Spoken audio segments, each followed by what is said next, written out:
Welcome back to the Smells Like Grunge Countdown. I'm Steve Isaacs, and this is Dave from Pearl Jam. So, Lollapalooza is now over. Now looking back, how would you, what comes to mind?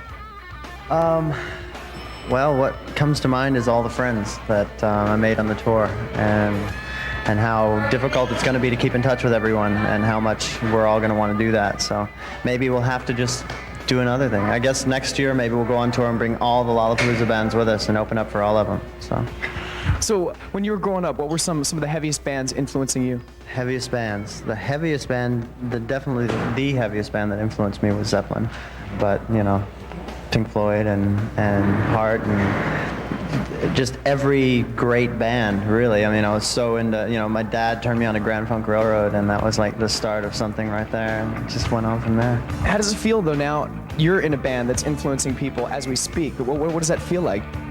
I really, you know, I guess it would hit me harder when I go to a club and see somebody playing one of the songs, you know, but I haven't gotten to do that yet.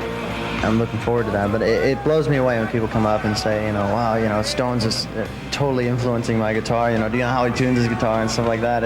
It's a trip, you know. We've been touring now for a year, so I really haven't had time to sit back and take it all in. I've been more kind of skimming the surface, waiting for the day I can sit back and go, wow, you know, this is real, it is really happening, so. Cool. Pretty trippy. Isn't it though? Anyway, we're gonna move on with Mark Arm. He's one of the proponents of the Seattle scene, and his band Mudhoney, and this is a video called Into the Drink. It's MTV Smells Like Grunge Countdown, don't you know? And this is Jeff Emmett from Pearl Jam. Now, did you have fun playing the Music Awards a couple weeks back? Yeah, it was pretty cool. We got to meet like a lot of cool people. Elton John, who's like a really cool guy, and hung out with the Black Crowes guys. Did you get along with them? Yeah. They're pretty cool guys. We felt totally underdressed around those guys, though. Like we kind of showed up in like our normal kind of leisurely attire, and they were all kind of decked out in their velvet and satin garb. And it was like 95 degrees out, so it must have been an effort. Yeah, it was rock though. And everybody did rock. You sounded really good. Did you have a good time? Yeah. It was great. It was like a lot. It was more painless than I thought it was going to be. I mean, I thought it was going to be more of a hassle, and it was cool just hanging out and seeing people that you grew up listening to. Like I said, Elton John and people like that, Mick Jagger. Now, Lollapalooza is pretty much done. How do you feel about it? Well, there's a part of me that's going to miss a lot of those people. I mean, there's a lot of pretty amazing crew people and band members that I think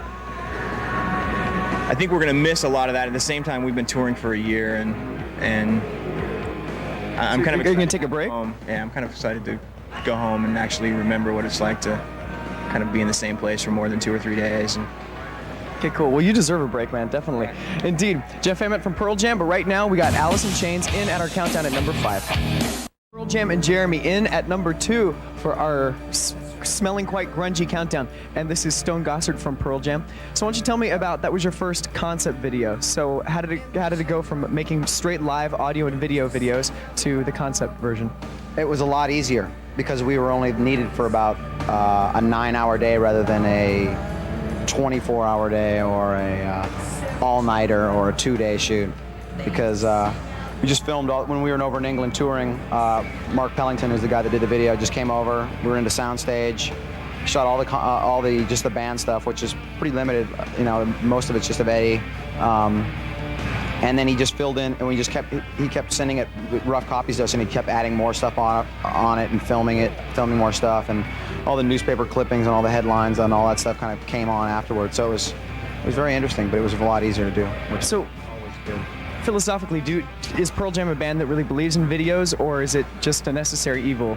I think it depends on who you ask. I think videos, if they're done well, have as much artistic merits as anything done artistically. But I think if you rely only on videos to I don't know, showcase your band, I think it's kind of a sad thing in general.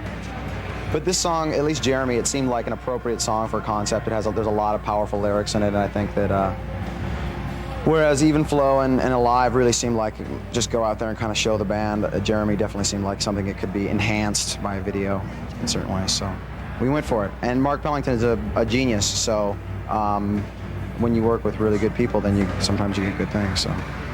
Well, I believe it turned out quite well. Quite nice mix of video and audio. And when we come back, we've got what would have to be, I suppose, the grungiest video ever in the history of. What do you think grunge means? I don't even say that word. Really? Good. Next, we have number 1 on our countdown.